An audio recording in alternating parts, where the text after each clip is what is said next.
Anong capacity sa Opo, kailan ito ngayon po ang laman ay... niya? Sa ngayon po, ang capacity po niyan ay 4,400. Meron po itong laman na 4,200. Kaya po may bakanting selda pa po na pang-ordinaryong PDL lang din. At yun po ang plano nating paglagyan kung sakali man pong ililipat. Ay kapareho lang din po ng isang ordinaryong PDL. Ano po ang typical na laman ng isang selda? Kasi bihira yung dito mga solo selda. Ilan ang typical per cell? Ang typical po nating selda, ang laman po niyan ay 10 PDL. So, according to standard na po yan at may sarili po silang banyo dyan.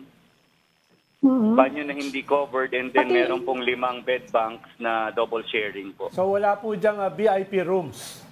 Walang VIP rooms dyan? Wala po, sir. Isahan. Wala po, sir. And sa part ng BJMP, we assure na walang VIP treatment. At wala rin po tayong any constructed single occupancy dyan. Walang kubol-kubol, kumbaga parang dun sa, nakita natin dun sa Bilibid nung nakaraan. Yung may Tama po, wala pong kubol. Yung may studio, yung may tennis court, gano'n. So, Wala po, sir. double bank ang Sharing po nabanggit talaga nyo? yan. Double bank. So, sa isang selda, apat na kama? 5 pong kama ang pinaka-maximum capacity po niyan. Double deck. Okay. Pati yung mga babae ba, dyan din nakakulong? May separate selda sila dyan? Dormitory? May separate female dormitory po tayo. Ito po ay located sa Camp Karingal. Hindi dyan. Sir, linawin ko lang, sir, ha? So, limang beds per room. Per cell. And ang bawat bed ba up and down, double deck? O ibig niyo sabihin, 2 tao sa isang kama na nakahiga? Double deck. Double deck po ito Double deck. na 5. So, 5 double deck. Okay. So, tig-isa pa rin Yes, silang sir. kama kahit 5 paano. double deck. Yes, sir. So, kung sakali si At Pastor... ang facility naman po, na-inspect na po natin yung facility na yan at may mga bakante po talagang selda pa. So, pang-ordinaryong PDL po talaga ito. Wala naman pong special cell. Okay. Nakakapagdala po ba dyan ng special food?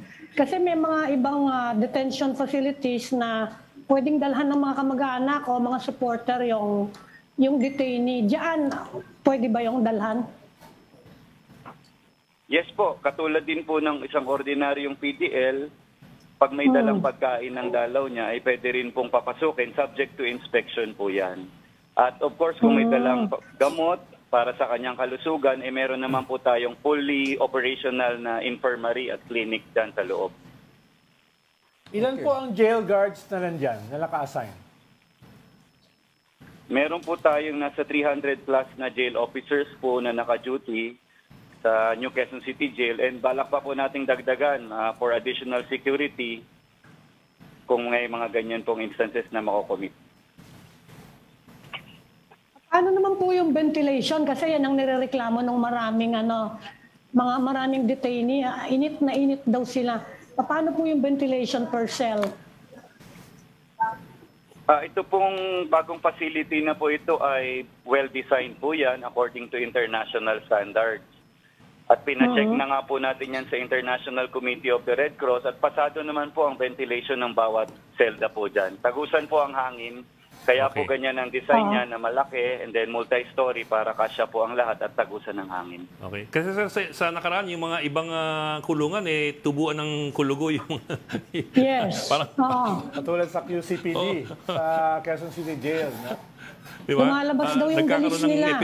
Lumalabas daw yung mga allergies sa yung pong may psoriasis, lumalabas daw dahil sa init.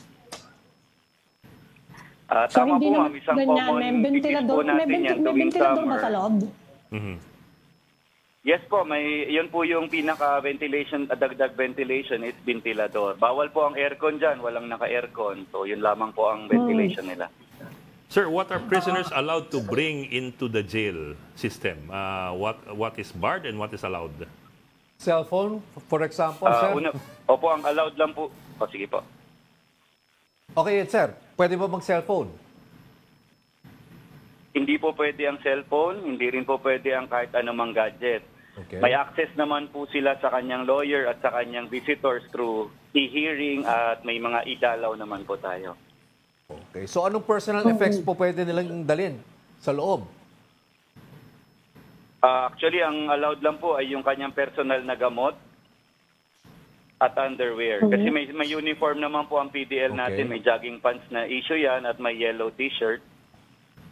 Ang pagkain naman po ay meron tayong provided na pagkain para sa kanya.